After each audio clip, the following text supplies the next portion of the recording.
A cloud phone that felt fast last week feels sluggish today, and nothing about your account changed. No new apps, same tasks, same connection, it just got slower. I run a fleet of these physical Android devices in a rack, rented out. So I see this from the other side, from the shelf rather than the screen, and I can tell you the causes are almost never the ones people assume. It is rarely your connection, and it is rarely the device being old, though those are the two explanations that come up first in every support conversation I have. It is usually heat, and the reason heat is the answer says something about how these services actually work.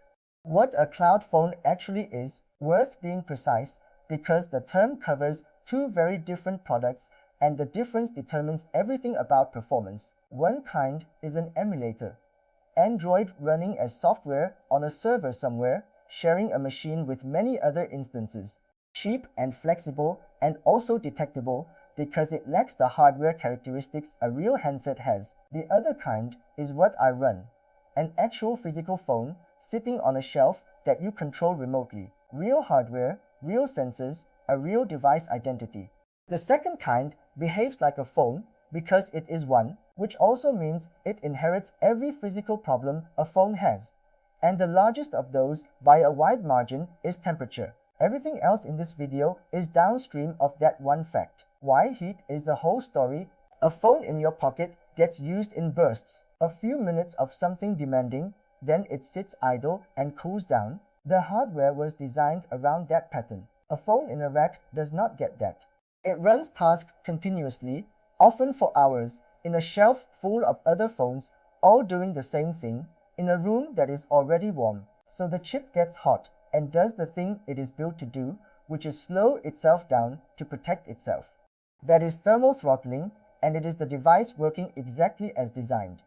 Calling it a fault gets the diagnosis wrong before you start. The experience is a phone that was quick an hour ago, responding slowly now, with no error and nothing in any log to explain it. The device is fine. It is simply refusing to run at full speed while it is that hot. Airflow matters more than specification. Here is the part that surprised me when I started, and it is the single most useful thing in this video. The position of a phone on a shelf affects its performance more than the difference between two hardware generations. A device where air actually moves stays near its normal speed. An identical device, same model, same tasks, sitting in a dead spot where warm air pools, throttles regularly. Same specification, meaningfully different behavior, and the only variable is where it sits. So when a provider talks about their hardware, that tells you less than you would think. The rack design, the spacing, and the air handling determine what you actually get on a busy afternoon. I reorganized shelves specifically for airflow, and the difference in sustained performance was larger than any hardware upgrade I have made. It cost nothing except an afternoon of moving devices around and accepting fewer of them per shelf, which is the trade almost nobody wants to make. The neighbor's problem, second cause, and it is related. Phones in a shelf heat each other. One device running something heavy for hours raises the temperature of the ones beside it. So your phone can throttle because of what somebody else's phone is doing, which is genuinely frustrating and completely invisible to you. This is the main honest argument for paying more for a less densely packed service.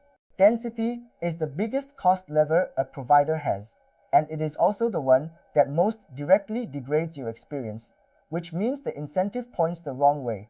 I have watched a single customer's overnight job pull down the measured speed of 4 devices on the same shelf that had nothing to do with them. None of those 4 had any way to know why, and neither did their owners. Why nobody tells you this is happening? There is a reporting gap underneath all of it that explains why this feels so mysterious. A throttling phone reports nothing.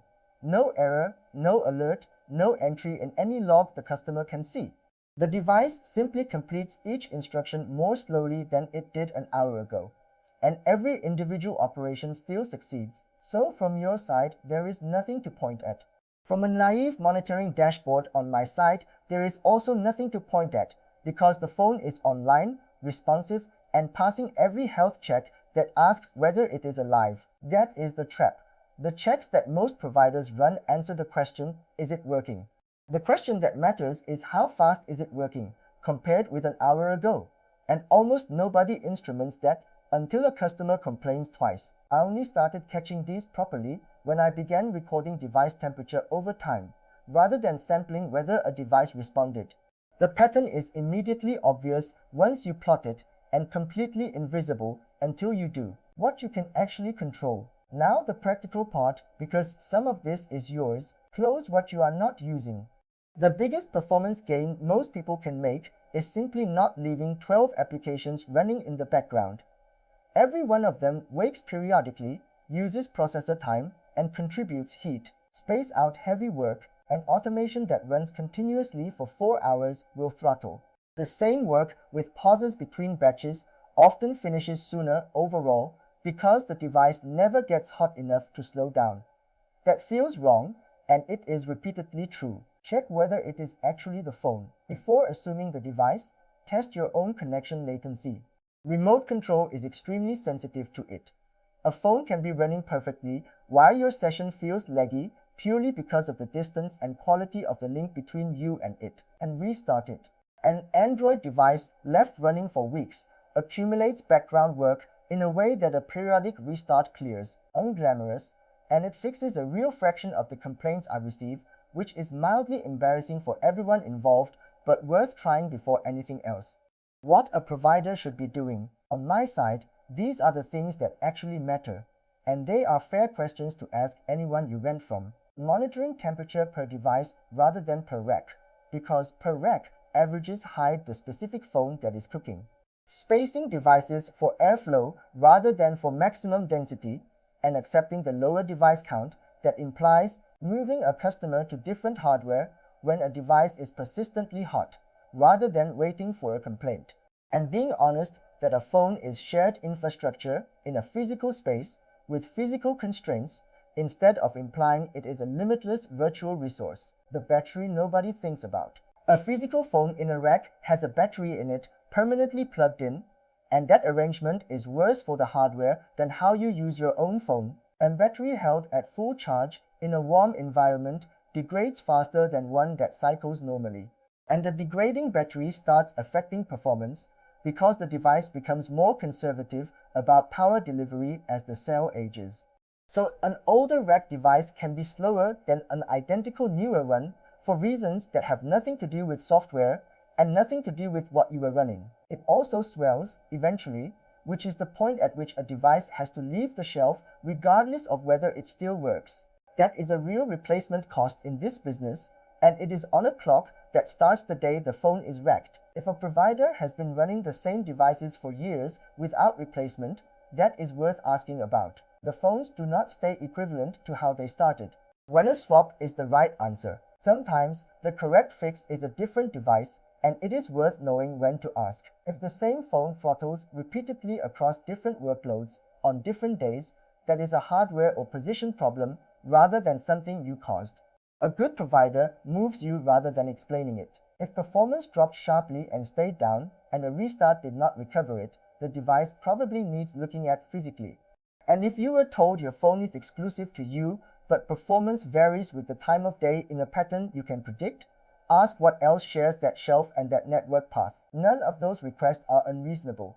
Moving a customer onto healthier hardware takes minutes, and it is the thing that should happen before you spend an afternoon debugging your own automations. The other slowdowns, briefly, not everything is heat, so quickly through the rest. Storage filling up. An Android device near full storage slows noticeably, and screenshots and logs from automation accumulate faster than people expect. Background updates. The device decides to update several applications at once, and everything else waits. More disruptive on a rack device because nobody is watching to postpone it. Network path. The phone connects through a mobile network, and that network has its own conditions. A tower that is congested at a particular hour affects your throughput regardless of the device. And account level throttling. If your provider caps bandwidth after a threshold, that produces a very specific pattern, fine for a while and then uniformly slow, and it is worth checking your usage before assuming hardware. I meter this on my own fleet, so I can tell you it accounts for a meaningful share of the reports that arrive, described as the phone being broken. Measure it yourself, roughly. You do not need instrumentation to confirm the thermal theory. You need a stopwatch and a repeatable task. Pick something your automation does regularly that takes a predictable amount of time. Run it on a device that has been idle for an hour and note how long it takes. Then run the same thing 10 times back to back and watch the duration of each one. If the 10th run takes noticeably longer than the first, with everything else identical, you have found your answer without needing any access to the hardware. That test takes 20 minutes and it settles an argument that otherwise goes back and forth between customer and provider for days. It also tells you where your own workload sits, because the run number at which it starts degrading is the batch size you should be working in. I suggest it to customers now before we start investigating anything else. More often than not, it ends the conversation because the shape of the result points straight at the cause. How to tell which one you have? A rough diagnostic in the order I would check: sudden and total, affecting everything including the interface. Suspect the connection between you and the device. Gradual over an hour of heavy work recovering after a rest. That is thermal. Essentially always slow from the moment you connect consistently day after day. Suspect storage or a device that needs replacing. Fine until a specific point in the month, then uniformly slower. Suspect a bandwidth cap, and if it is intermittent with no pattern you can find, ask your provider what else is on that shelf. If you want cloud phones on real hardware with the temperature monitoring I described, everything is at cloud.one. Subscribe for more on running phone infrastructure honestly.